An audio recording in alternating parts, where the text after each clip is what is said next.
PM Modi के America रवाना होते ही पीछे से भारत ने चीन के साथ कर दिया खेल। चीन की छाती पर भारत ने तान दिया वॉरशिप। वियतनाम के घर में मंडराएंगे भारत के जल योद्धा।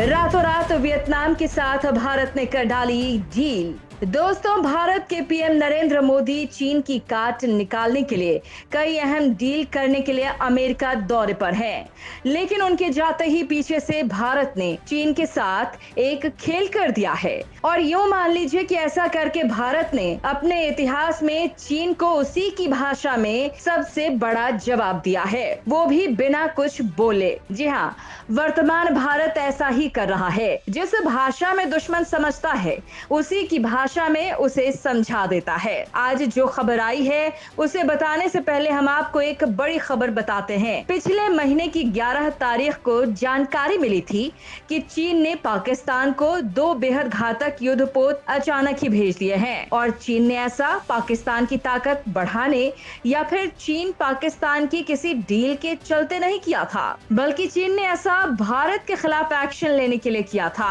ताकि अगर भारत उसे हिंद महासागर या फिर साउथ चीन सागर में टेंशन दे तो वो पाकिस्तान के इन युद्धपोतों की मदद से अरब सागर से भारत पर हमला कर दे या फिर दबाव बना पाए। इसके लिए चीन ने पाकिस्तान को 2 नई फ्रिगेट्स भेजी थी। चीन से खैरात में मिले इन जहाजों को पाकिस्तान की सरकार ने पीएनएस टीपू सुल्तान और पीएनएस शाहजहां नाम की जहाजों को नौसेना में शामिल कर लिया। यहाँ पर भारत के लिए बड़ी टेंशन शुरू हो गई थी, क्योंकि पाकिस्तान इन्हें एक्टिव मोड में ग्वादर पोर्ट पर तैनात कर चुका था। लेकिन दोस्तों, भारत किसी का भी बकाया नहीं रखता है।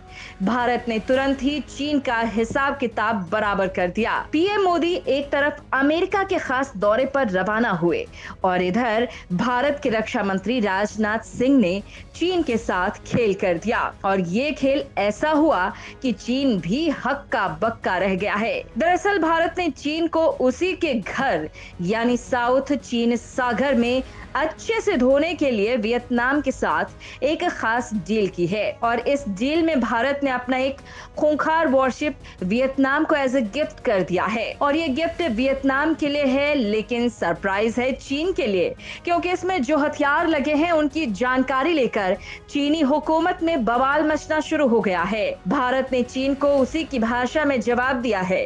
ये चीन के लिए एक बहुत बड़ा झटका है, क्योंकि जिस इलाके में वियतनाम में जाने वाला भारत का अजय आईएनएस कृपाण तैनात होगा, वो एरिया वियतनाम के लिए मजबूत हो जाएगा। आइए अब ये जानते हैं कि ये कितना ताकतवर है और किस तरह से साउथ चीन सागर में चीन पर भारी पड़ेगा। चीन की मौत बनने के लिए रवाना हुआ आईएनएस कृपाण। भारत वियतनाम की सीक्रेट टॉक्स के बाद एक्शन। दोस्तों, चीन के साथ जारी लगातार तनाव के बीच भारत ने एक अहम ऐलान किया है। पीएम मोदी अमेरिका के लिए रवाना हुए और इधर भारतीय रक्षा मंत्री राजनाथ सिंह ने वियतनाम के रक्षा मंत्री जनरल फान बान जियांग से अहम बातचीत की है और ऐलान किया है कि भारत वियतनाम की नौसेना को स्वदेश निर्मित मिसाइल युद्धपोत आईएनएस कृपाण गिफ्ट के तौर पर देगा। रक्षा मंत्री जनरल फान बान जियांग 2 दिन की भारत यात्रा पर आए हुए हैं। साउथ चीन सागर में चीन की बढ़ती दखल के बाद भारत ने बड़ा एक्शन लिया है। इससे एक और बड़ा फायदा ये होगा कि चीन के बढ़ते प्रभाव को कम करने की कोशिशों में भारत और वियतनाम के बीच दोस्ती बढ़ जाएगी। खुखरी क्लास कॉर्वेट की ताकत से मचा हड़कंप। दोस्तों, आईएनएस कृपाण वियतनाम पीपल्स नेवी की क्षमताओं को बढ़ाने में मील का पत्थर साबित होगी। अब तक ये योद्धा कई मिशंस को अंजाम दे चुका है और अब इसका अगला शिकार होगा चीन। दरअसल आईएनएस कृपाण 12 जनवरी 1991 को भारतीय नौसेना में शामिल किया गया था और अब भी बेहतरीन ढंग से काम कर रहा है। ये खुखरी क्लास कॉर्वेट युद्धपोत है। इसमें 1350 टन का डिस्प्लेसमेंट है। इसकी लंबाई 91.1 मीटर और बीम 10.5 मीटर का है। यह अधिकतम 50 किलोमीटर प्रति घंटा की रफ्तार से समुद्र में दौड़ सकता है। अगर 30 किलोमीटर प्रति घंटे की रफ्तार से इसे चलाया जाए तो इसकी रेंज 7400 किलोमीटर रहती है। इसमें 4 P-20M एंटी-शिप मिसाइलें, 2 स्ट्रेला 2M तोपें हैं, जिन्हें कंधे पर रखकर फाइटर जेट्स या हेलीकॉप्टरों पर दागा जाता है। इसके अलावा एक 76 मिलीमीटर की AK-176 गन लगी है। साथ ही 30 मिलीमीटर की 2 AK-630 गन लगी है। यानी दुश्मन पर हमला करना इससे बेहद आसान है। इस पर एक हेलीकॉप्टर तैनात हो सकता है। आप सवाल करेंगे कि कॉर्बेट युद्धपोत किसे कहते हैं? दरअसल दोस्तों, आपकी जानकारी के लिए बता दें कि 3 तरह के युद्धपोत हैं।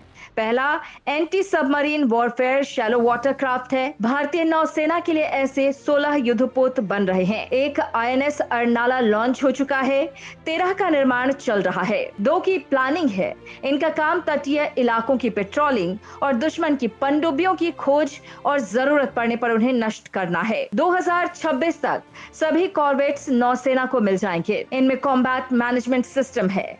साथ ही हल्के टॉर्पीडो से लैस। सिर्फ इतना ही नहीं, इसमें एंटी सबमरीन रॉकेट्स भी लगाए गए हैं जो दुश्मन की पनडुब्बियों की कब्र समुद्र के अंदर ही बना देंगे। इस जहाज पर 7 अधिकारियों के साथ 57 नौसैनिक तैनात हो सकते हैं। इसमें लगे मरीन डीजल इंजन के साथ 3 वाटर जेट्स लगे हैं जो इसे करीब 47 किलोमीटर प्रति घंटे की अधिकतम रफ्तार देंगे। ये 88% स्वदेशी है। इन कॉर्वेट्स को लो इंटेंसिटी मैरीटाइम ऑपरेशंस के लिए बनाया गया है। इनकी रेंज 3,334 किलोमीटर है। दूसरे हैं नेक्स्ट जेनरेशन मिसाइल वेसल्स। ऐसे 6 जंगी जहाज बनाने की योजना है। ये 2,200 टन डिस्प्लेसमेंट के होंगे। इनमें BrahMos antiship missile, land attack missile तैनात होंगे। इन पर 80 नौसैनिक और 13 अधिकारी तैनात रहेंगे। इनकी रेंज 5,200 किलोमीटर होगी। इन पर 32 vertically launched short range surface to air missile, 8 BrahMos या 16 एंटीशिप V-SHORAD मिसाइलों को तैनात करने की योजना है। तीसरा है नेक्स्ट जेनरेशन कॉर्वेट। ये 3,500 टन डिस्प्लेसमेंट वाले जंगी जहाज होंगे। इनकी रेंज 7,400 किलोमीटर होगी। इन पर 32 VLSRSAM, 8 ब्रह्मोस, 16 नौसैनिक एंटी शिप मिसाइल यानी V-SHORAD और 2 वरुणास्त्र टॉर्पीडो ट्यूब्स होंगे। दोस्तों, भारत की योजना है कि चीन के साथ जिन देशों के साथ उसका विवाद चल रहा है वहां पर भारत निर्मित हथियार तैनात हो।